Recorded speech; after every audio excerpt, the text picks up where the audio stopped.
บ่มีเงินหอด50 ล้าน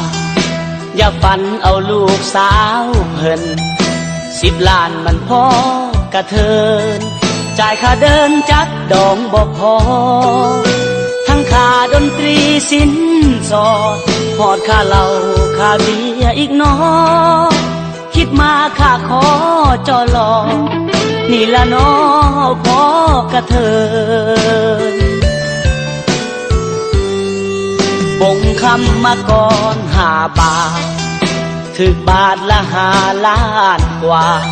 อุกใจจนอายเจ็บหัวสิเอาผัวหรือสิเอาเงินฐานะน้องนางไฮโซอายคนโลมักลูกสาวเพิ่น10 ล้านมันพอกระเทินเพิ่นว่ามันบ่พอแจเสียน้ำตา50 ล้านประหารหัวใจคนมีเงินหลายเขาได้น้องไปเฮ็ดแน่ใส่ว่าหักอ้ายสุดท้ายคือให้แตกแท้ใจดำแท้น้องแก่คือบ่แอวแม่ลุดค่าดองให้บ่มีเงินหอด50 ล้านอย่าฝันเอาลูกสาวเพิ่นน้องเอ๋ยอ้ายจนขาดคืนเงินค่าดองขายมูลแม่ใส่อยากยืมเงินธนาคารมาแต่งเอาน้องขวัญใจแต่บ่มีแนวจำเพิ่นไว้มานั่งให้แสนทรมาน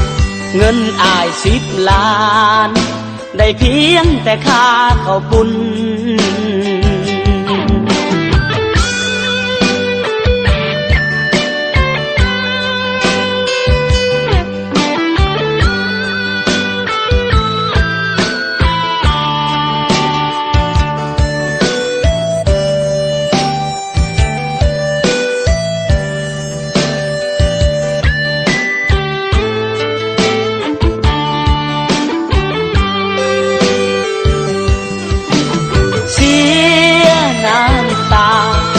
50 ล้านประหารหัวใจ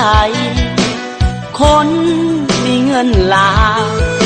เขาได้น้องไปเฮ็ดแน่ใส่ว่าหักอ้ายสุดท้ายคือให้แตกแท้ใจดำแท้น้องแก่คือบ่แอวแม่ลุดค่าดองให้บ่มีเงินหอด50 ล้านอย่าฝันเอาลูกสาวเพิ่นน้องเอ๋ยอ้ายจนขาดคืนเงินค่าดองขายมูลแม่ใส่อยากยืมเงินธนาคาร